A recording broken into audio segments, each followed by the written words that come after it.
is I got to make sure they're closing the gap Mm-hmm. in terms of the 3-point effectiveness. Right now, they're 10th in 3-pointers made, about 13 a game, but they're shooting a little under 33% from three, which is 25th in the league.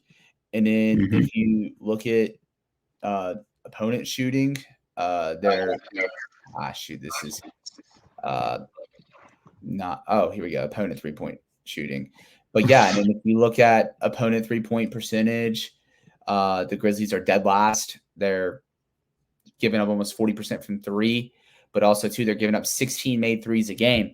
That difference is between 13 and 16. That's 9 points right there. That can swing a game. So I mean, if they're going to be giving up all these threes, they also got to make sure they're closing the gap from three, not just with their volume of makes, but also too with the efficiency of them. To the efficiency, yeah. Yeah. So True. I think closing that gap to where you're not, because I mean, at the end of the day, if there's an 8-3 differential between you and your opponent, that's 24 points right there. And that's putting a lot of pressure on your 2-point scoring and your free throw shooting to kind of overcome that. So that's another thing I'm monitoring. And I guess a point of concern if you were to pick out that in this early start, it's making up for your perimeter defense, and that's in terms of both adjustments, but also your offense as well. Yeah, and we have on Friday the game against the Jazz, and I am recalling the game that we played in Salt Lake City, and that was a pretty good example of what you were saying, because I'm just saying this by memory, but I saw the stats. I think that game, the Jazz attempted the 3 points 40 times, and they made 22. They made 22 30-pointers.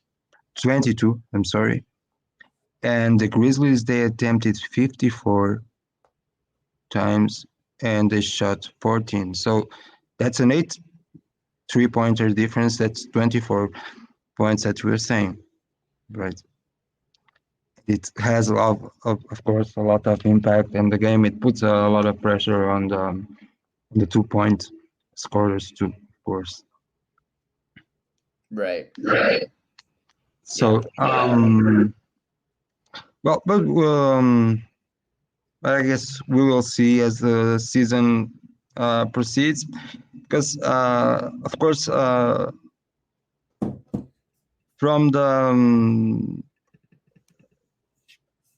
I think that's we knew that maybe this season of the start would be a little bit rougher than the previous at least the previous 2 seasons, but we got our first win now, and I agree with you. I think that things now are going to slowly to I also think, I don't know if you agree with me, team needed the Grizzlies needed a win also for confidence. Don't you think so?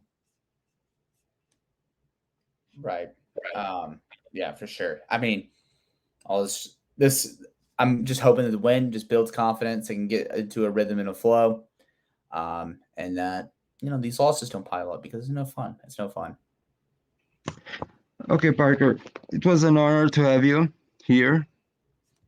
And I want to say thank you on my behalf and on behalf of all Portuguese Grizzlies supporters, for your willingness to join us here in this podcast. And I hope that we can talk later in the season to discuss some of these things that we discussed now and see how things are going. And I don't know also if you want to recommend your subtract. I read some articles. I'm going to be honest, I didn't know about it. As I invited you to join the podcast, I watched closely your profile on X, and I saw some very interesting articles there. So maybe you want to people to talk about it a little bit. But yeah, I have a Substack. It's called Substack Elias. Just look it up on my X account at Pac_Flocka. But all my content over there is free, and any money I made on there, if people choose to be a paid subscriber, it goes to St. Jude Children's Research Hospital in the fight for childhood cancer. So, but yeah, I've enjoyed it. I appreciate you reading, appreciate you supporting. So yeah, that's where all my Grizzlies content is at the moment. Okay, thank you so much, Parker, and we'll catch up later in the season. Okay.